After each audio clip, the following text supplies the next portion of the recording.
אחד מהחיים שלי זה באמת התקופה, הייתי אומרת, עד שהגעתי באנגלית שכחתי. Okay, so the first chapter is the chapter up till when I came to Israel. I came to Israel when I was just after my 11th birthday. So I would say that this is one chapter. Maybe I can divide that chapter also in two parts. One is the first part. I was born in 1938, which is a year before the war broke out in Europe, but not in Italy. That I suppose my brother told you all the dates and everything. In our place, mainly we started to suffer in 1943. So when it all started in Fiume, where we lived, I was 5 years old. So I can't remember anything from the period up till from 38 till 1943. I can't remember anything, I suppose. It was normal childhood. If there was anything special, because there were racial laws and so on, but I don't know anything about it. From the age of 5, I remember very vaguely and also very special moments. Also, I'm not sure whether I really remember or whether I think that I remember because I was told the story so many times that I think that I remember. But I do think that I remember, certain special things. I don't remember at all the flight from Fiume, which my brother told me about, and my mother, and so I don't remember it at all. The first memories that I have are from the place where we were in hiding, in the center of Italy. And I remember that. I remember playing once with my cousins, and tell me if I'm answering the way you want it, or you want to channel me in different ways. Okay, you'll do it. I remember when we were in hiding, we were playing the little cousins together, because we were a few families of cousins together, and we exchanged shoes. I don't know what game it was, but the children played those games. And suddenly our parents came to fetch us. Now I know, afterwards, I knew from the history that my brother told me, because we had to flee, because the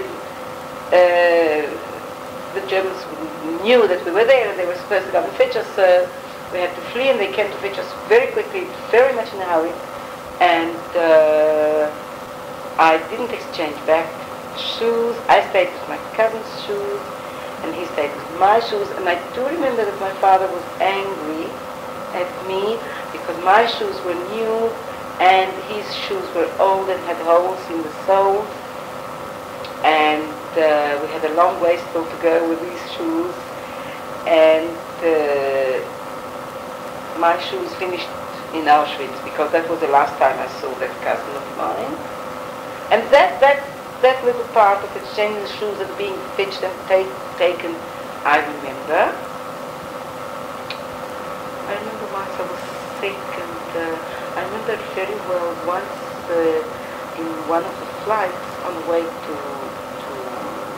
Switzerland, we waited for a train in Bologna, and there was a bombardment and there were sirens, and I was sleeping, and I woke up from sleep, and I was terrified in a way that I don't think anybody can understand it. that anybody that hasn't been through, that the sound of the sirens, and then you know that bombs are falling. Excuse me. Hello?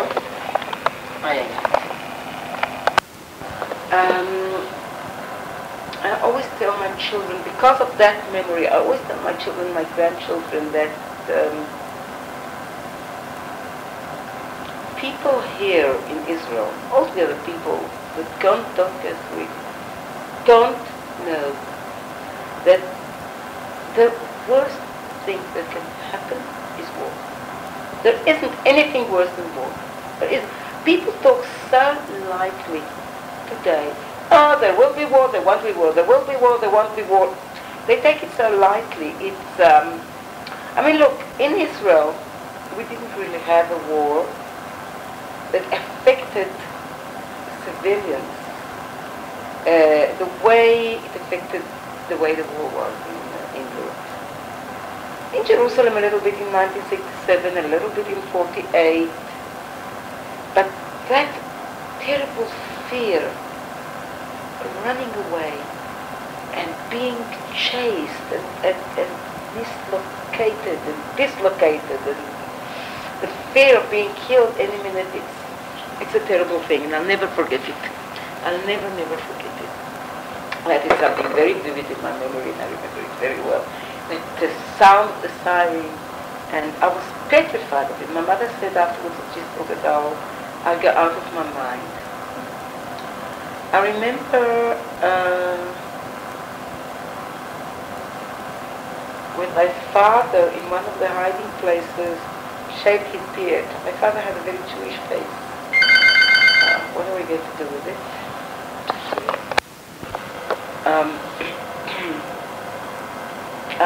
My father shaved his beard.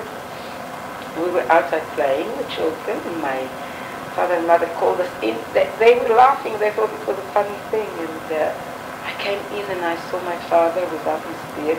He didn't have a real big beard, he had a little goatee.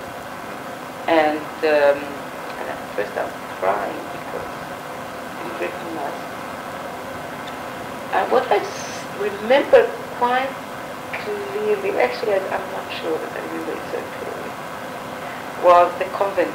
We were in a convent, and I remember it was very cold in both ways, very cold. I missed my mother. I was very little, and I missed my mother. My cousin looked after me, and the nuns were very nice. They taught us the prayers, and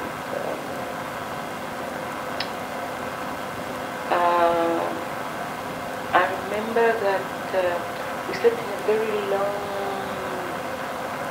bedroom, all the girls in the corner of the night. And in the evening, before going to bed, we had to say our prayers on our knees, next to the bed, like we see in the movies. And I remember that my father told us that whatever happens, so that we shouldn't forget that we're Jews, that when we come from a religious family, and that we should say the Jewish prayer before going to sleep. So I used to go into bed and cover my head because on top of my head I had the crucifix. And I used to say also the Jewish prayer. And all this was very mixed. For example, when we left the convent, and again there was bombardment of the Allies on Italy, and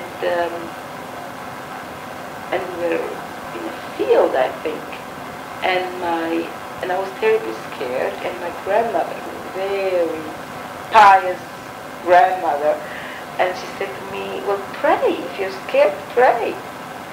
So, and then you won't be scared. And I said, I've said already 10 Ave Marias, and I'm still scared. I mean, it was a very mixed thing. And I also remember that there was hunger in Italy. There was real hunger. We didn't have milk. And there was one of the girls from the village where my parents were hiding. She used to come into the city where we were in the convent, every second day and bring milk for me because I was very little. Because we were given only black coffee. Yes. Until today I don't drink black coffee. And all this time that there was hunger and cold, in one courtyard of this convent, a pig was being fattened. And we used to be taken every time to see this pig being fattened, and we were told that it's fattened for Easter. I don't know whether it was Easter or for Christmas. We were both times there in the convent. And when Easter, let's say, came, all the girls from this convent went home because it was like a boarding school for very rich girls. And they all went home for the holidays, and there were just very, very few girls. 3 of us, my sister, my cousin, and myself. I think 1 or 2 other girls also. They most probably were Jewish also, but we didn't know. We stayed in the convent because we didn't have where to go. So we were invited to the nuns' dining room, and we had a very festive meal. And I remember, I think if I close my eyes, I can still smell the soup. It was delicious soup. Hot. It was really nice. But I had in mind all the time that it was made with that pig. So I took a spoon and I put it in my mouth and I couldn't swallow it. I remember it just, it was all mixed. I did get attached to one nun. She was very nice. She was the one that taught us. She gave me a pendant with Jesus and something. When we left, we were taken out by the people where my parents died. My parents couldn't come and visit us. It was always a visiting day for parents because it was a boarding school for well-to-do girls, but we didn't have visits. I remember once we went to the convent where the boys were staying, my brother and my 2 cousins, to see a show, and it was such a pleasure to see my brother again and my cousins, and we sat next to them. It was lovely. I also remember the walk across the Alps. I remember it very well. It was a very difficult walk. I remember that in one of the places, the guides had to take us one by one. And I arrived and my mother said, "Oh, Taube," she called me then. "You also arrived," and she cried. I couldn't understand why she's crying. I mean, she should be happy if I'm there. And many, many years later, I asked her why. She told me.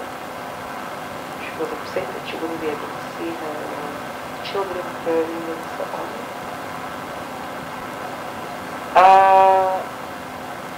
In Switzerland,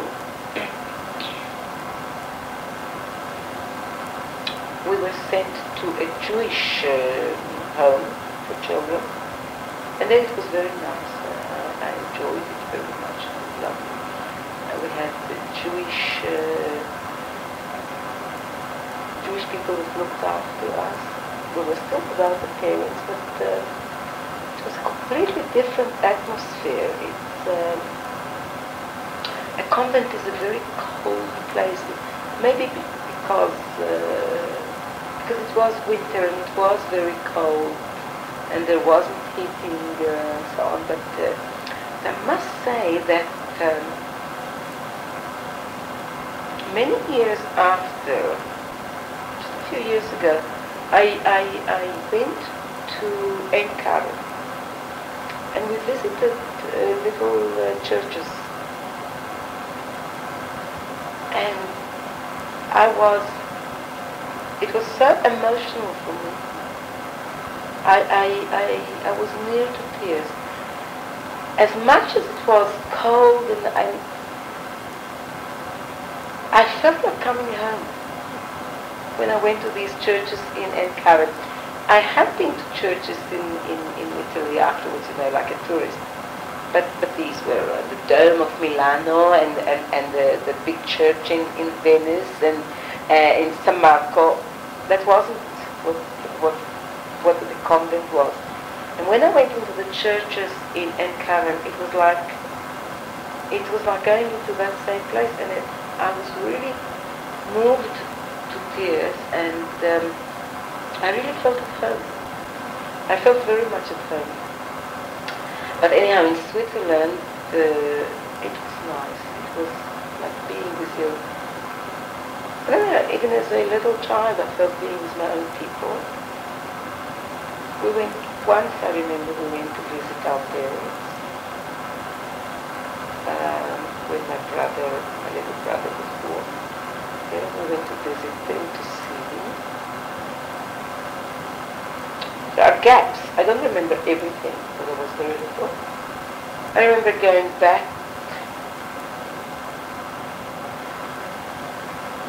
Then the second part is after the war in Italy. I mean, I suppose my brother told you we went back to Fiume and then we left because it was Yugoslavia.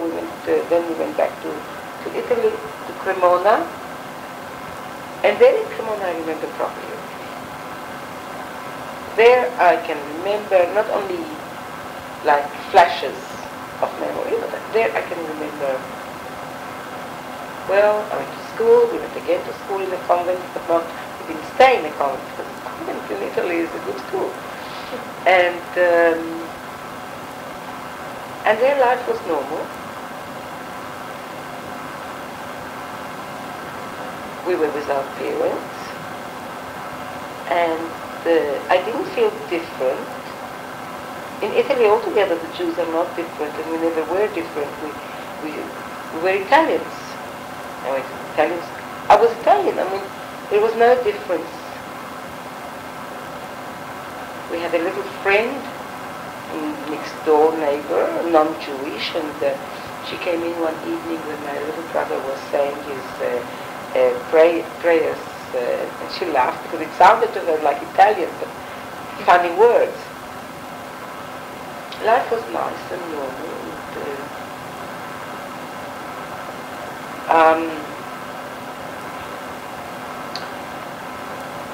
My mother told us that my father was sick, he had asthma.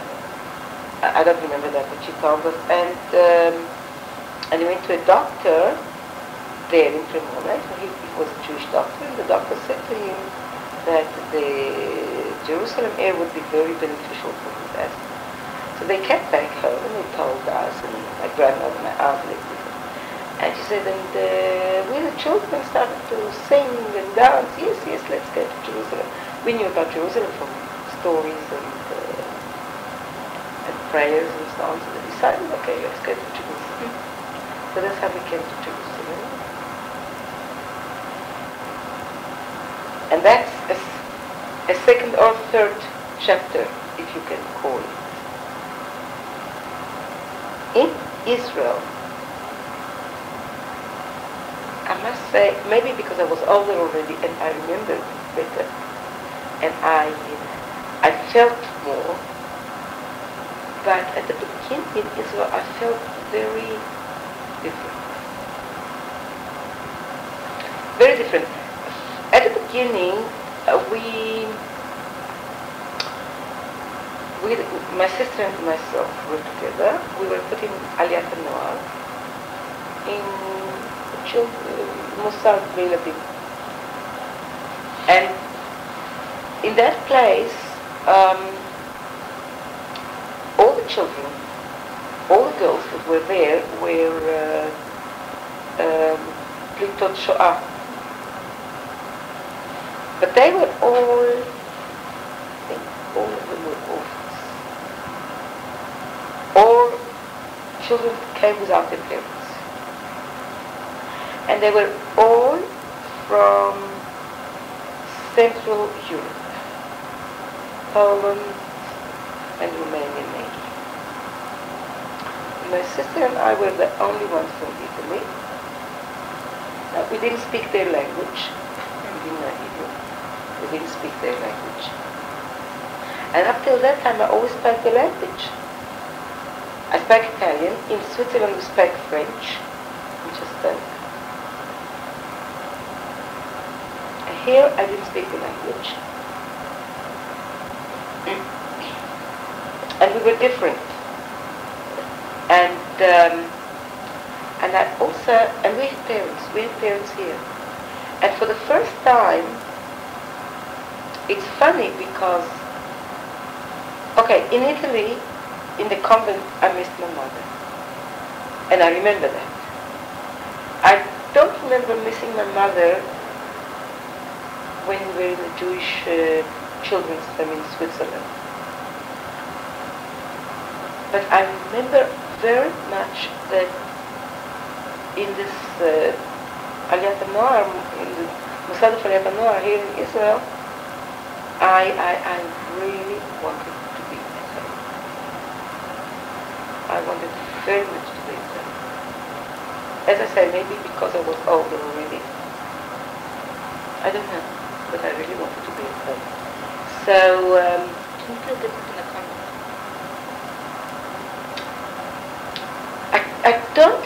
I don't think I could feel too much in the convent.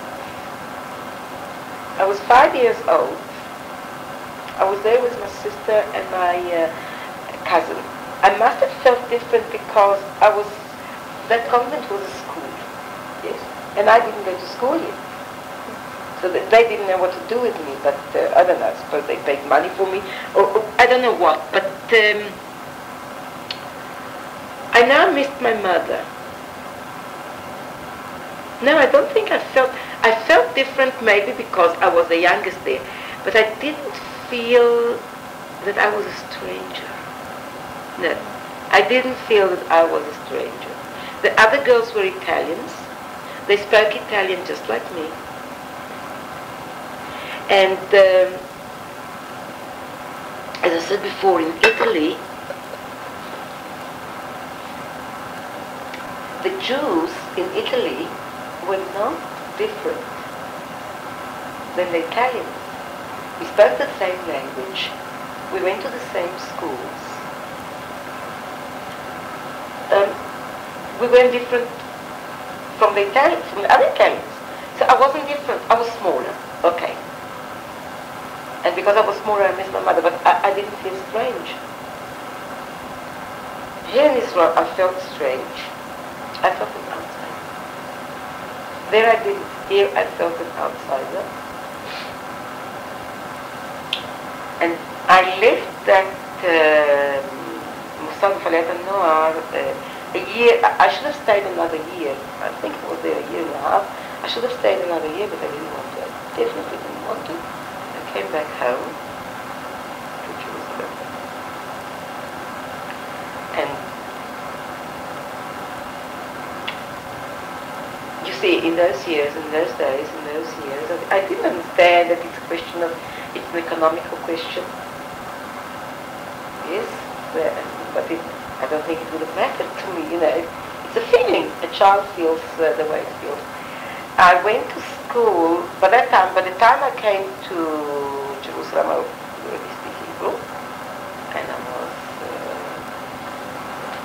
okay, I studied. I went to school, and also here at school, I felt very much at home. Very much, although I spoke Hebrew.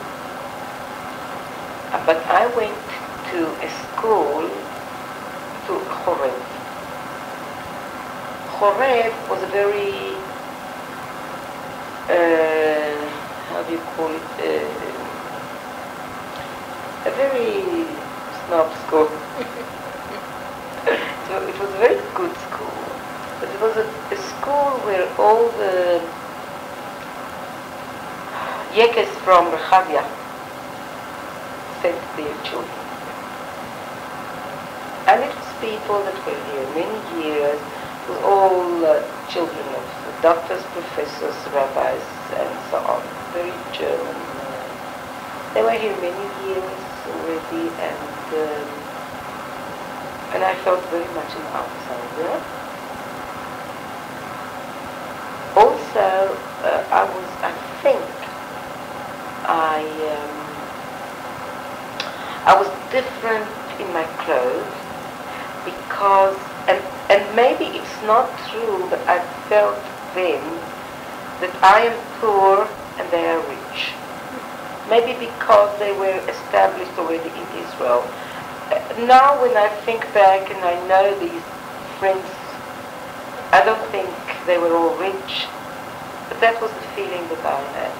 Also they all lived in Rehavia, I lived in the suburbs, far away. So at the beginning I felt very much an outsider. I'll never forget a girl that's today my best friend, really my best friend. She said once, without thinking, that her mother said that she should never marry a Talit Shoah, because they all have problems.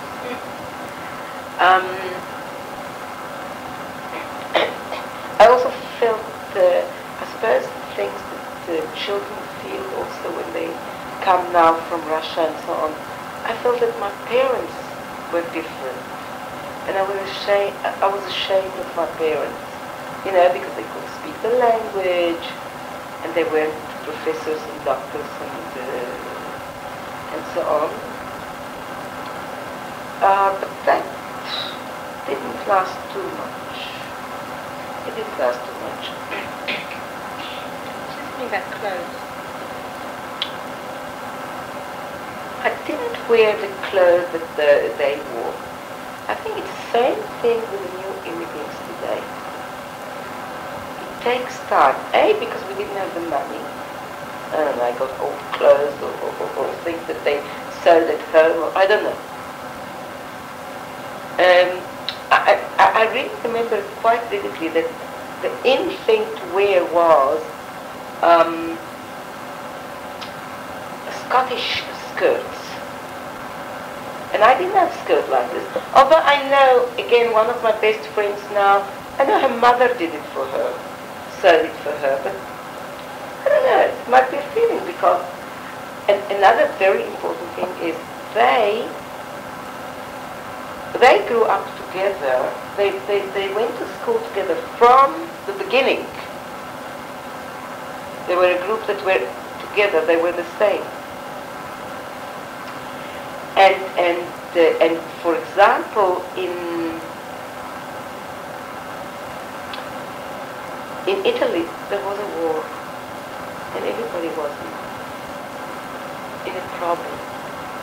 In Switzerland, the girls, the children that were in the Jewish children's home were children from France and from Belgium.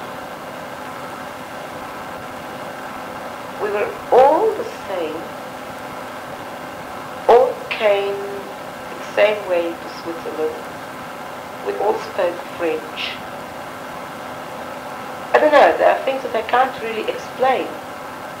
And you know that I have told the story so many times, and every time I feel it, suddenly I think of different things,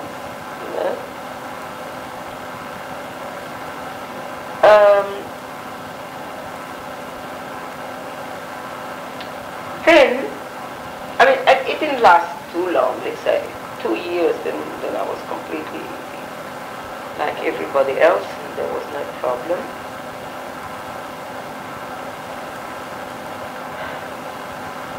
The next stage is the stage where I did not mention at all.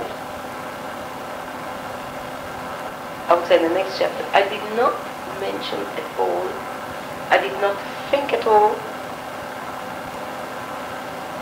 and I did not speak at all about the years in Italy, in Switzerland, in the war. I never spoke to my children about it. I never told my children about it.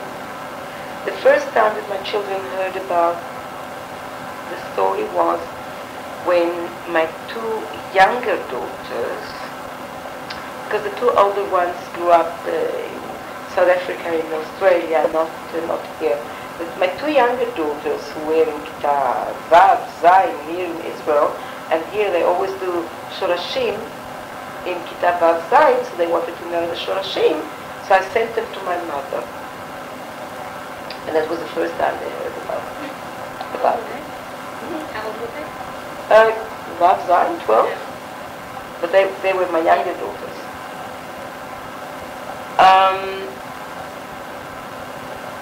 My mother had it all written down because she, when I was in Australia, she